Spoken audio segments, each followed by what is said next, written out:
사도 요한은 요한복음을 기록하면서 20장 30절 31절 마지막 절에 예수께서 제자들 앞에서 이 책에 기록하지 아니한 다른 표적을 많이 행하셨으나 오직 이것을 기록함은 너희로 예수께서 하나님의 아들 그리스도이심을 믿게 하려 함이요 또 너희로 믿고 그 이름을 힘입어 생명을 얻게 하려 함이라. 이렇게 자신이 기록한 목적을 밝히고 20장을 마무리를 졌습니다. 그래서 어떻게 보면 요한복음은 20장에서 끝나야 될 것 같습니다. 그런데 요한복음은 20장에서 끝나지 않고 21장 한 장 더 있습니다. 그래서 실은 학자들 사이에 이 견해가 많았어요. 요한복음 21장에 대해서. 20장하고 21장은 연관성을 찾기가 어렵다. 그래서 원래 요한복음은 20장까지다 라고 말하는 학자들도 있었습니다. 하지만 요한복음 21장은 성경 전체적으로도 그렇고 요한복음의 관점에서 봤어도 그렇고 굉장히 중요한 위치에 있는 장입니다. 첫 번째, 요한복음 21장이 왜 중요한가? 이것은 복음서, 사복음서의 통일성을 주기 때문입니다. 사복음서는 우리가 잘 아는 것처럼 마태, 마가, 누가, 요한복음이고 예수님이 어떠한 분이시고 예수님이 어떠한 일을 행하셨는지를 우리에게 소개해 주는 책입니다.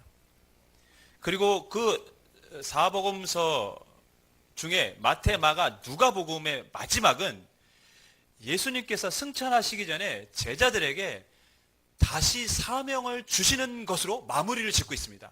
복음서가 마태, 마가, 누가복음은 다 그렇게 끝을 냅니다. 요한복음의 마지막은 어떻습니까? 요한복음의 마지막은 특별히 한 제자 베드로에게 다시 사명을 주는 것으로 마무리를 짓고 있습니다. 이것이 요한복음의 특징입니다. 요한복음은 우리가 잘 아는 것처럼 지금까지 살펴봤던 것처럼 예수님이 행하셨던 기적 중에 모든 것을 다 기록한 것이 아니라 그 중에 특별히 7개만 기록을 했습니다. 그리고 그것을 통해서 예수님이 누구이신지를 소개했습니다. 마지막도 마찬가지입니다. 모든 제자에게 사명을 주는 것으로 마무리를 짓지 않고 제자 중에 가장 대표격인 베드로에게만 다시 사명을 주는 것으로 마무리를 짓고 있습니다. 그래서 이 모든 복음서는 결국 마지막이 어떻습니까? 제자들에게 베드로에게 사명을 주는 것으로 끝을 내고 있다는 거죠. 통일성이 있다는 것입니다. 여러분, 마태복음의 저자 마태는 당시 로마의 세금을 걷어들이는 세리였습니다. 세금 징수원이었습니다. 그는 이스라엘 백성들에게 손가락질을 당하는 사람이었습니다. 매국노라는 것이죠. 자신들인 지금 로마의 속국인데 자신들을 괴롭히고 로마에 충성하는 사람으로 비춰졌습니다. 마가는 베드로 선교 여행에 같이 동역했던 동역자입니다. 누가는 의사이며 화가였습니다. 그리고 요한은 예수님의 12 제자 중에 한 명이었습니다. 그는 어부였습니다. 시대적으로도 좀 차이가 있어요. 출신도 다릅니다. 그런데 그들이 기록한 모든 복음서는 동일한 목적을 갖고 기록되었고 그 마지막도 동일하게 마무리를 짓고 있습니다. 무엇을 의미합니까? 이 복음서는 통일됐다는 것이죠. 통일성이 있다는 것입니다. 서로 다른 저자가 기록했는데 통일성이 있다는 것은 무엇을 의미합니까?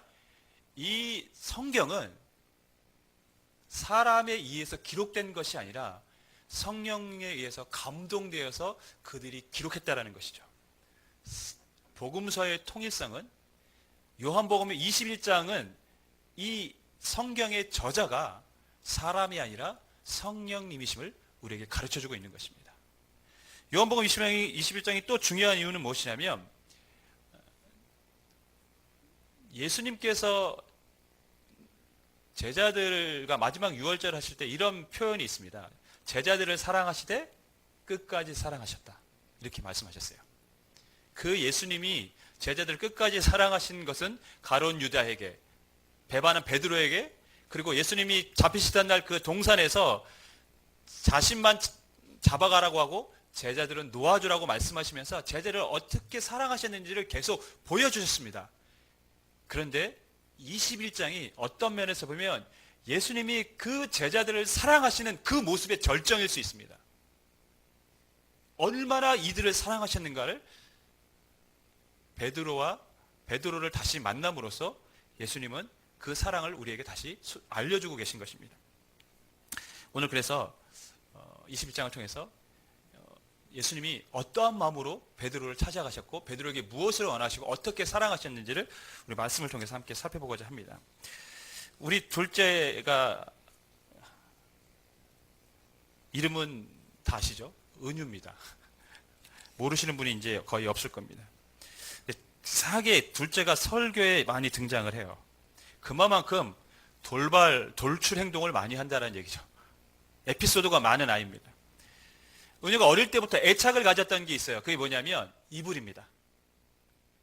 자기가 어릴 때 덮고 있었던 이불을 포기를 못하는 거예요. 지금은 조금 괜찮아졌어요.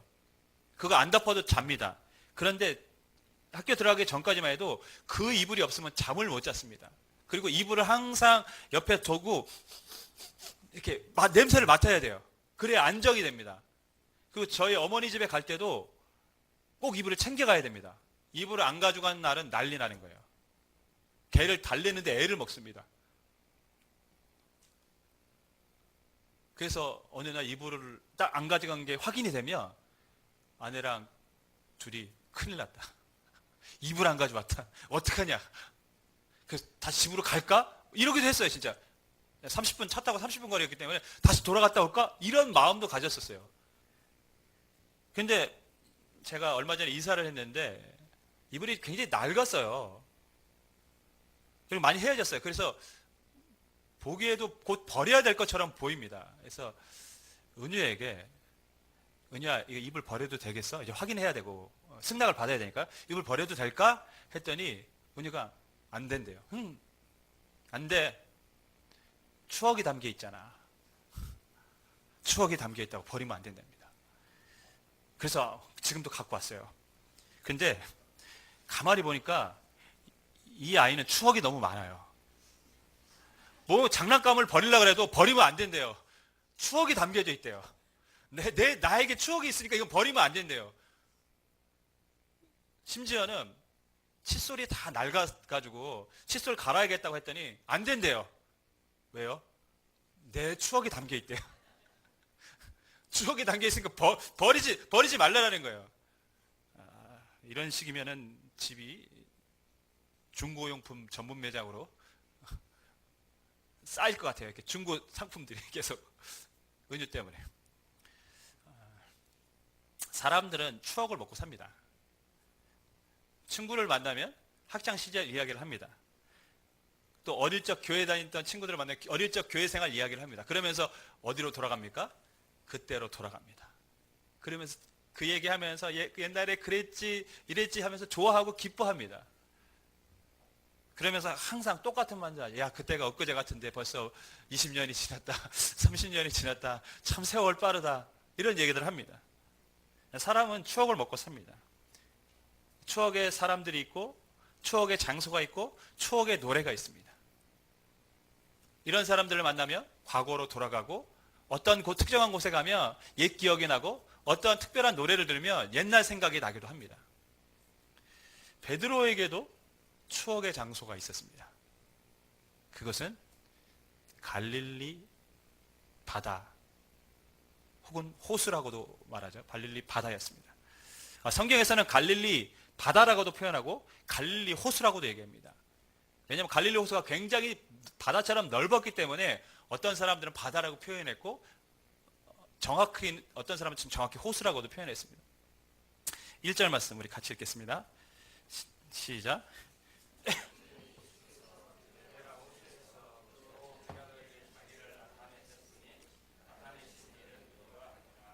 여기서 디베랴 호수는 갈릴리 바다 호수를 지칭합니다. 갈릴리 호수 서쪽에 그 당시 로마 황제 티베리우스를 위한 성이 지어졌기 때문에 그 티베리우스의 이름을 따서 디베랴 호수라고도 불렀습니다.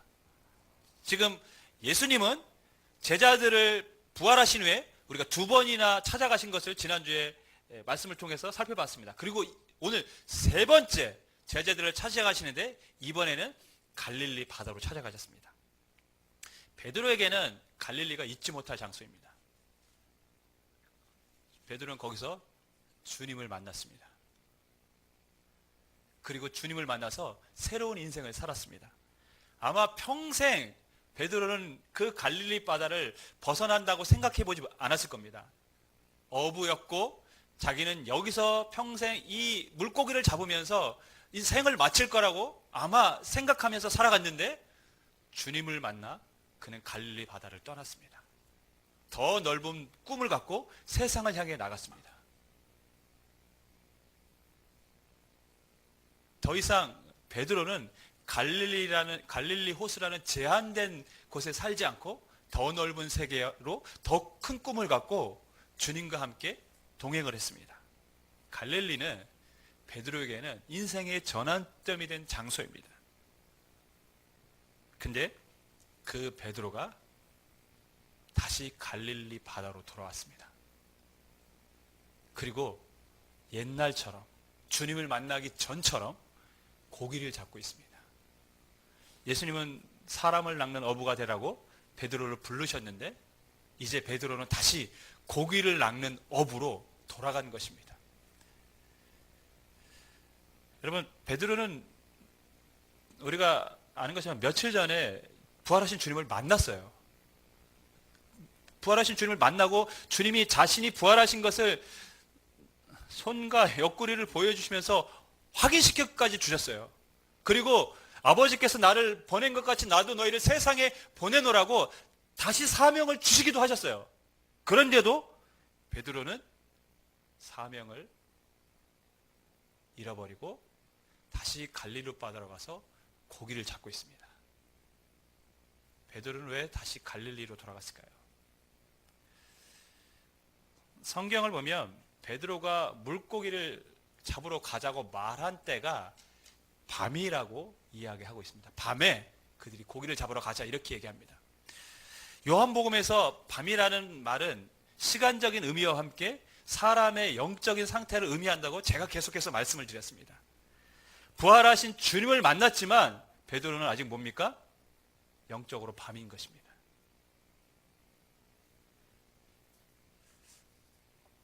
여러분, 베드로가 고기를 잡으면서 무슨 생각을 했을까요? 저는 그런 생각을 해봤어요. 부활하신 주님도 만났는데 자신은 여전히 갈릴리 바다로 돌아가서 옛날처럼 고기 잡기를 하고 있는 거예요. 이 고기를 잡는 자신을 보면서 무슨 생각을 하고 있을까요? 근데 고기도 잡히지도 않아요. 빈 거문만 계속해서 걷어 올리는 거예요. 아마 내가 지금 뭐 하고 있는 거지? 내가 왜 여기서 이러고 있지? 그런 생각이 들지 않았을까요? 빈 그물을 올릴 때마다 나를 따르라. 내가 너를 사람을 낚는 어부가 되게 하리라. 라는 주님의 음성이 자꾸 귓가에 맴도는 것 같습니다. 빈 그물을 올릴 때마다 내가 너를 사람을 낚는 어부가 되게 하겠다. 라는 주님의 음성이 자꾸 들리는 것 같아요. 그러면서 사람을 낚는 어부가 되지 못하고 여전히 고기를 잡고 있는 그 자리로 나아가지 못하는 자신 때문에 괴로워했겠죠. 이런 한심한 놈 같으니라고. 속으로 계속해서 이런 한심한 놈. 넌 지금 뭐 하고 있는 거니? 왜 이러고 살고 있는 거니? 그럼에도 그 주님이 주신 사명으로 한 걸음 나아가지 못하고 있습니다. 베드로에게는 무거운 짐이 있었거든요. 마음속에. 그래서 그것이 그의 영혼을 누르고 있었습니다. 베드로는 지금 영적으로 밤이었습니다. 근데 우리가 이 말씀을 통해서 뭔가 도전이 되는 말씀이 있어요. 우리가 부활하신 주님을 만났는데도 영적인 밤이었다면 우리도 그럴 수 있다는 것이죠. 매주 예배를 드리고 말씀을 읽고 기도 생활을 해도 영적으로 밤일 수가 있습니다. 믿음의 확신이 없을 수도 있고 베드로처럼 자신이 한심하다고 생각할 수도 있고 지나간 삶을 돌아보면서 후회할 수도 있습니다. 누구에게나 영적인 밤은 찾아옵니다. 하지만 영적인 밤이 반드시 나쁜 것만은 아니에요. 왜냐하면 주님께서 그 사람을 찾아오시고 그 사람이 가졌던 영적인 눌림들을 주님께서 풀어주시기 때문에 그렇습니다. 4절 말씀 우리 같이 읽겠습니다. 시작.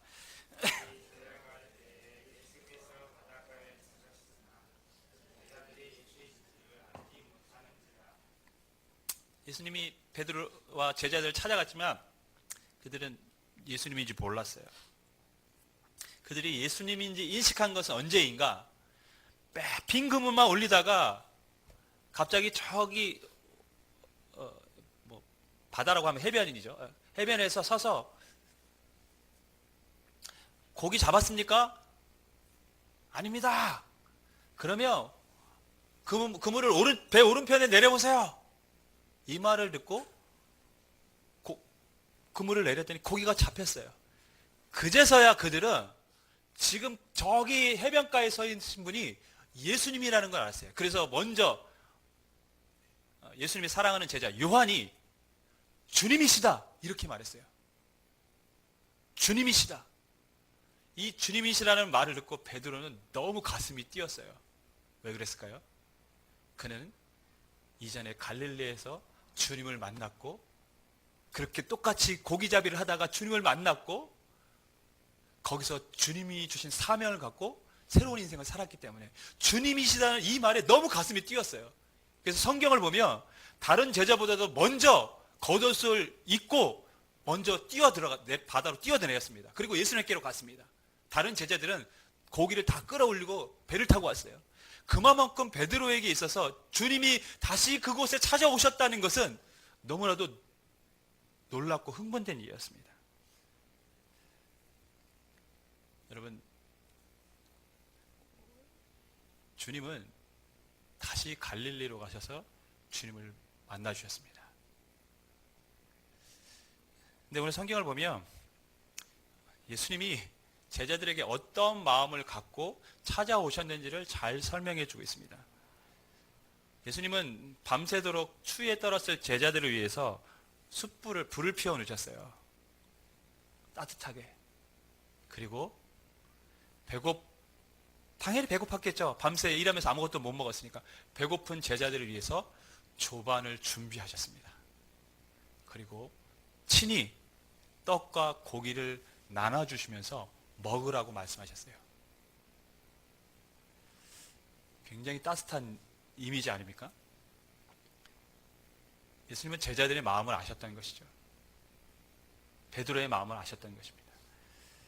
솔직히 부활하신 주님을 만나고도 다시 갈릴리로 돌아간 이 믿음 없는 제자들을 향해서 야, 너희들 왜 이렇게 믿음이 없냐? 라고 말하실 수도 있잖아요. 왜 믿지 못하고 왜 사명을 줬는데도 왜 확실하지 못하고 왜 갈릴리 바다로 다시 돌아갔냐? 이렇게 책망하실 수도 있잖아요. 그런데 예수님은 그렇게 하지 않으셨어요. 단지 배고픔과 수위에 떤 제자들을 위로하시고 그들을 격려하시길 원하셨습니다.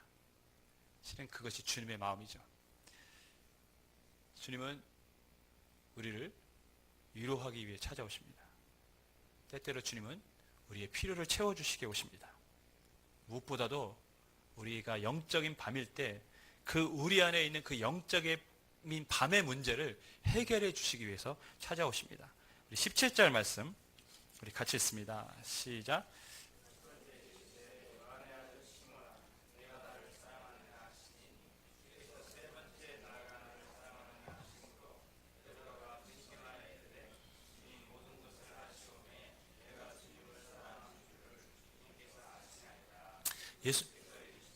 내 양을 먹이라. 예수님은 제자들에게 베드로에게 비슷한 질문을 3번이나 하셨어요. 첫 번째 질문은 내가 이 사람들보다 나를 더 사랑하느냐 이렇게 질문하셨습니다. 여기서 이 사람들이라는 말이 이것들이라는 말로도 해석될 수도 있어요. 그러면 이것들이라면 뭡니까? 이것들이라면 배, 그물, 그리고 필요한 도구들보다 나를 더 사랑하는 것이죠. 베드로에게 있어서 배와 그물, 그에 관련된 도구들은 무엇입니까? 그가 앞으로 삶을 살아가는데 너무나도 필요한 것들이죠. 없어서는 안 될 것들입니다. 그의 생존을 위해서 가장 필수적인 것들이에요. 근데 예수님은 이것들보다 나를 사랑하느냐 묻고 계십니다. 그러면 무엇입니까? 너희가 먹고 사는 문제, 너의 생명, 너의 생존보다 네가 더 나를 사랑하느냐? 라고 묻고 계신 것이죠. 저는 두 가지 의미가 다 내포되어 있다고 봅니다. 이 사람들이라면 예수님은 베드로에게 여기 있는 제자들보다 네가 더 나를 사랑하느냐 묻고 있는 것일 수도 있습니다. 여러분, 베드로는 예수님이 잡히시던 날 밤에 호언장담을 했죠. 예수님이 네가 다구기 전에 나를 3번 부인하리라 했을 때 베드로는 뭐라고 얘기했습니까? 다른 사람은 몰라도 나는 아닙니다. 거기 있었던 사람들이 누굽니까? 제자들이에요. 예수님의 12제자. 얘네들은 몰라도 나는 안 그럴 겁니다, 주님. 그렇게 장담을 했어요. 근데 베드로는 3번이나 예수님을 부인했습니다. 예수님이 묻고 계신 것이죠. 네가 이 사람들보다 나를 더 사랑하느냐? 베드로에게는 찔림이 될 수 있는 말씀이었습니다. 근데 예수님은 베드로가 내가 주를 사랑하는지 주께서 아십니다라는 답변을 듣고 비슷한 질문, 내가 나를 사랑하느냐? 재차 물으셨어요. 내가 나를 사랑하느냐? 재차 물으셨어요. 여러분, 왜 3번이나 굳이 물으셨을까요? 오늘 말씀의 핵심입니다. 왜 3번이나 물으셨을까요?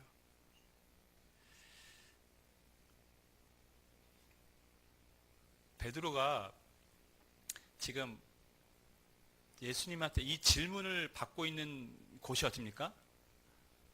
횃불이 이렇게 쬐어져 있고 예수님이 그곳에서 내가 나를 사랑하느냐 묻고 계세요. 근데 이 장면은 예수님이 잡히시던 날 밤으로 돌아갑니다. 그날 거의 비슷한 시각에 횃불 앞에서 베드로는 사람들이 너도 저 예수 한패지라고 했을 때 난 저 사람 몰라, 난 아니야 라고 그 횃불 앞에서 3번이나 부인했어요. 근데 지금 똑같은 비슷한 장면 속에서 예수님이 3번을 묻고 계신 거예요. 여러분, 베드로는 이 예수님의 마음을 들었을 때 마음이 무거울 수밖에 없었습니다. 여러분, 예수님은 왜 3번 물으셨을까요? 저는 2가지 의미가 있다고 생각합니다. 첫 번째는 베드로가 가진 마음의 짐을 내려놓게 하시기 위함이었습니다. 우리가 잘 아는 것처럼 베드로가 3번 부인하고 닭이 울었을 때 예수님의 눈과 베드로의 눈이 마주쳤습니다. 베드로를 쳐다보신 예수님의 눈을 보면서 베드로는 뛰쳐나갔어요. 그리고 어땠습니까? 통곡했습니다. 왜 통곡했을까요? 자신 너무 한심하니까. 그렇게 호언장담하고 내가 예수님 따르고 사랑한다고 얘기했는데 전혀 그렇지 못한 자신의 모습, 그 모습이 너무 한심해서 그는 통곡했습니다. 그 마음의 무거운 짐이 늘 베드로에게 있었습니다. 나는 예수님을 3번이나 부인했다. 나는 예수님을 3번이나 부인했다. 나는 예수님을 모른다고 했다. 그 마음의 무거운 짐이 베드로가 예수님에게 다시 사명을 받았지만 그 사명의 자리로 나아가지 못하게 하는 것이죠. 왜? 나는 제자 될 자격이 없어. 나는 주님의 사명을 따를 자격이 없는 사람이야. 그래서 다시 갈릴리로 돌아가 고기를 잡았다는 것이죠. 예수님은 그 마음의 짐을 내려놓길 원하셨습니다. 베드로가 그 짐을 내려놓고 다시 주님이 주신 사명을 갖고 사람을 낚는 업으로 살기를 원하셨습니다. 그래서 갈릴리 바다, 그 추억의 장소로 다시 돌아가 다시 찾아가셔서 똑같이 3번을 묻고 계신 것이죠. 베드로야, 네가 나를 사랑하느냐? 주님, 내가 주님을 사랑하는 줄 주께서 아십니다. 베드로야, 네가 나를 사랑하느냐? 주님, 내가 주님을 사랑하는 줄 주께서 아십니다. 베드로야, 네가 나를 사랑하느냐? 주님, 제가 주님을 사랑하는 줄 주께서 아십니다. 주님은 베드로가 이 3번의 고백을 하길 원하셨습니다. 내가 이미 너의 고백을 들었다는 것이죠. 이제 나는 너의 마음을 알았다는 것입니다. 나는 이미 너를 용서했고 네가 나를 사랑한다라는 것을 알았다는 것입니다. 그러니까 네가 나를 3번 부인했다라는 그 마음의 무거운 짐을 갖고 살지 말라라는 것이죠. 나는 이미 다 잊었다. 이미 용서했다. 나는 네가 나를 사랑하는지 알고 있다. 그것이 갈릴리 바다로 베드로를 다시 찾아가신 예수님의 마음이었습니다. 두 번째, 예수님께서 베드로에게 3번 물으신 이유는 베드로에게 확신을 주시기 위함이었습니다. 여러분, 군대 가면 뭔가 훈련 받기 전에 꼭 시키는 게 있어요. 전방의 함성 5초간 발사. 뭡니까? 뭐 진짜 사나이 이런 거 보시면 아시지만 함성 지르게 합니다. 야! 이렇게 5초. 근데 정말 이렇게 마음을 다해서 야! 소리를 지르면 용기가 생겨요. 할 수 있다. 도전해야겠다. 자신감이 생깁니다. 뭐 신입생 교육이나 어떤 특별한 교육을 가도 어떤 그러니까 어떤 분들은 그 사람들에게 할 수 있다, 할 수 있다 3번 이렇게 말하게 합니다. 왜냐하면 그렇게 할 수 있다라고 말하면 그 안에 뭐가 듭니까? 할 수 있다는 확신이 들기 때문이죠. 예수님을 3번이나 부인한 베드로, 그는 어쩌면 내가 정말 예수님을 사랑하는가? 스스로 자신에 대한 의문을 갖고 있었을 수도 있습니다. 내가 예수님을 사랑하는 사람이 맞을까? 사랑한다고 말할 수 있을까? 근데 내가 주님을 사랑하는 줄 주께서 아시나이다. 내가 주님을 사랑하는 줄 주께서 아십니다. 내가 주님을 사랑하는 줄 주님께서 아시나이다. 그 마지막 고백을 하면서 베드로의 마음은 떨렸을 거예요. 떨렸겠죠. 그리고 마음 깊은 곳에서부터 진심 어린 고백을 하는 것이죠. 내가 주님을 정말 사랑하는 줄 주님이 아십니다. 그러면서 스스로에게 나는 주님을 사랑하는 사람이다. 나는 주님을 사랑한다. 스스로 확신할 수 있었던 것이죠. 왜 예수님이 3번 부르셨을까요? 부담감을 주기 위해서. 그게 아닙니다.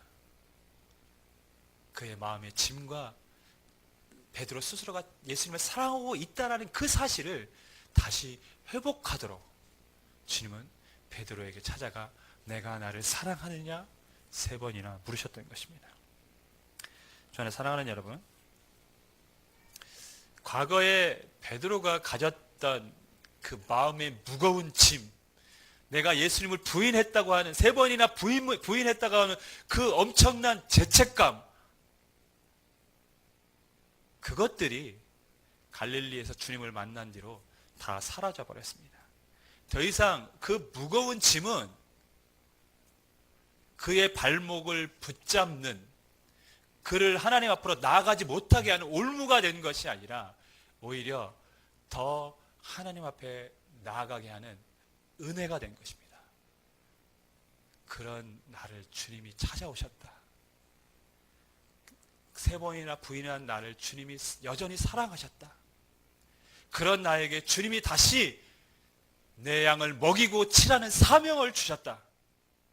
베드로는 자기가 3번 부인한 게 이제는 마음의 무거운 짐이 아니라 주님이 나를 사랑하시는 은혜로 받아들인 것입니다.